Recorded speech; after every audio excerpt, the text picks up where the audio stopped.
మాజీ మంత్రి కేటీఆర్ పై కాంగ్రెస్ ఎమ్మెల్సీ అద్దంకి దయాకర్ మండిపడ్డారు. కేటీఆర్ మదమెక్కి మాట్లాడుతున్నారని విమర్శించారు. కేటీఆర్ కు హరీష్ రావు కవిత భయం పట్టుకుందన్నారు. అసెంబ్లీకి వచ్చే దమ్ము ధైర్యం బీఆర్ఎస్ నేతలకు లేదన్నారు. కేటీఆర్ కు దమ్ముంటే వాళ్ళ డాడీని అసెంబ్లీకి తీసుకురావాలని సవాల్ విసిరారు. రేవంత్ పేరు చెబితేనే గులాబీ లీడర్లు వణికిపోతున్నారంటున్న అద్దంకి దయాకర్తో Hema face to face. Telangana రాష్ట్రంలో ప్రస్తుతం సవాల్ ప్రతి సవాల్ పర్వం కొనసాగుతుంది. మొన్న పెద్ద ఎత్తున ఎల్బీ స్టేడియం సభలో ముఖ్యమంత్రి రేవంత్ రెడ్డి కేసీఆర్ కి సవాల్ విసిరితే దానికి కేసీఆర్ తో కాకుండా కేటీఆర్ తో బీఆర్ఎస్ నాయకులు సమాధానం చెప్తున్నారు అంటూ కూడా కాంగ్రెస్ నేతలు మండిపడుతున్నారు. ఇదే అంశం మనతో మాట్లాడడానికి అసలు ఈ సవాల్ని ఎలా స్వీకరించబోతున్నారు, తర్వాత ఏం చేయబోతున్నారు, నిజంగా కేటీఆర్ పిలిచినట్టు వస్తారా చర్చకు, అసలు ఏం జరగబోతుంది అడిగి తెలుసుకుందాం. మనతో పాటు కాంగ్రెస్ సీనియర్ నాయకులు ఎమ్మెల్సీ అద్దంకి దయాకర్ ఉన్నారు.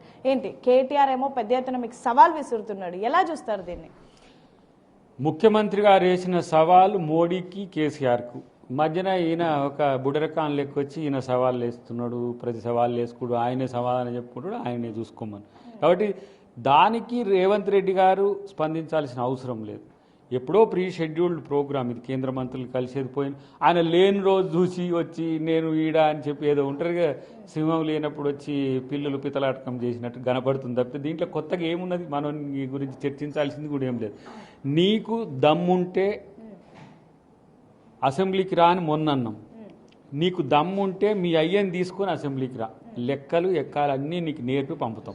మీరేమో ఇన్నిసార్లు దమ్ముంటే అసెంబ్లీకి రా అని మీరు, మీ లీడర్లు, ముఖ్యమంత్రి అందరు కూడా కేసీఆర్ని పిలుస్తుంటే ఎందుకు కేసీఆర్ అసెంబ్లీకి రావడం లేదు? ఈ రోజు కూడా చర్చ జరపడానికి కేసీఆర్ రాకుండా కేటీఆర్ని పంపుతుండడం ఎలా చూస్తున్నారు? రేవంత్ రెడ్డి గారిని ఎదుర్కొనే దమ్ము సత్తా లేక కేసీఆర్కి వస్తే ఆ గిల్ట్ ఎందుకు వస్తున్నదంటే చేసిన తప్పులు, ద్రోహాలు, తెలంగాణ ప్రజలకు చేసినవన్నీ కూడా ఏకరువు పెట్టడానికి ఇలా కాంగ్రెస్ పార్టీ సిద్ధంగా ఉంది. రేవంత్ రెడ్డి గారు దాని మీద చాలా సీరియస్గా ఎందుకున్నారంటే ఇంతలా ద్రోహం చేసి ఇంకా ఏ మొహం పెట్టుకొని మీరు రాజకీయాలు చేస్తున్నారని చెప్పి ఎక్కడ నిలదీస్తారనే భయంతోనే అసెంబ్లీలో వాళ్ళు చర్చించారు. అసెంబ్లీలో కూడా వచ్చి డైవర్ట్ టాక్టిక్స్, ఇప్పుడు టాక్టిక్స్ ఎందుకంటే వాళ్ళకున్నది ఏంటంటే మేమెట్లా సస్టైన్ కావాలని ఒకే ఆలోచన తప్పితే ప్రజల కోసం ఏం చేయాలనే ఆలోచన లేదు.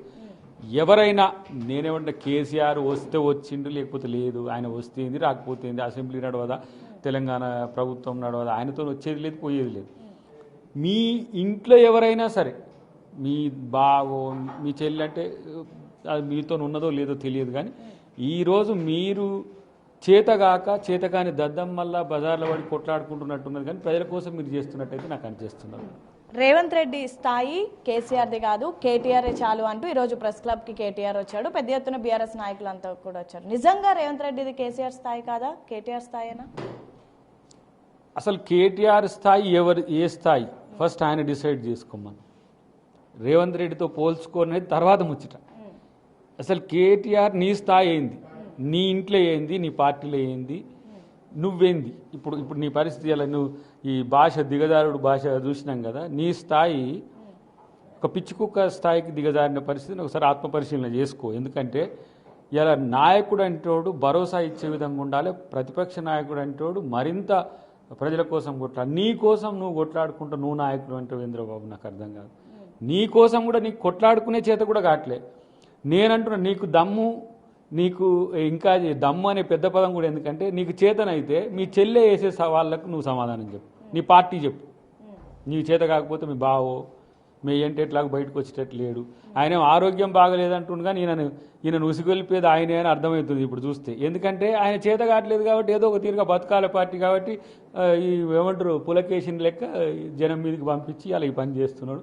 ఇది తెలంగాణ ప్రజలు గమనిస్తూనే ఉన్నారు. అన్నిటికంటే ముఖ్యంగా కేటీఆర్ చేస్తున్న ప్రకటనల వెనుక ఉద్దేశం ఒకటి ఫోన్ ట్యాపింగ్ ఫ్రస్ట్రేషన్ ఉంది, 2 ఈ ఫార్ములా రేస్ ఫ్రస్ట్రేషన్ ఉంది, కాళేశ్వరం బయటపడితే వాళ్ళ బావ వాళ్ళ అయ్య ఏడికి పోతారో ఈ తలనొప్పులతో ఏదైతే ఏదో ఒకటి ఇష్టం వచ్చినట్టు చేద్దామని చేస్తుండే తప్పితే నేను అందుకనే ఆయనను మెంటల్ డాక్టర్నో సైకాలజిస్ట్నో సైకియాట్రిస్ట్నో చూపించమని పదే అంటున్నా కూడా వాళ్ళ అయ్య చూపిస్తలేడో మరి ఆయన చూపిస్తలేడో, మేము చూపిస్తాం మంచిగా ఏదైనా మెంటల్ హాస్పిటల్కి వస్తే మేమే చూపిస్తామని చెప్పి కూడా మిత్రునికి తెలియజేస్తున్నాం. ఎందుకంటే గతంలో వెనకటి కాలంలో మాతో ఉద్యమంలో కలిసి పనిచేసింది కాబట్టి నువ్వు పిచ్చోని అయిపోవడం మేము చూడడం మాకు ఇష్టం లేదని. సో మొత్తానికి ప్రస్తుతం సవాల్ ప్రతి సవాల్కి సంబంధించి ముఖ్యమంత్రి సవాల్ చేసింది మోదీని, కేసీఆర్ని కానీ కేటీఆర్ని కాదు. అసలు ముందు కేటీఆర్ తన స్థాయి ఏంటి పార్టీలో తెలుసుకోవాలి, తర్వాతనే స్థాయి గురించి మాట్లాడాలి. అండ్ మోరోవర్ చర్చకు కేసీఆర్ వస్తే ఖచ్చితంగా మేము చర్చిస్తాం, కానీ కేటీఆర్తో చర్చించాల్సినటువంటి అవసరమే మాకు లేదు అని అయితే ఎమ్మెల్సీ అద్దంకి దయాకర్ చెప్తున్నటువంటి పరిస్థితి. వీడియో జర్నలిస్ట్ సంజుతో హేమ.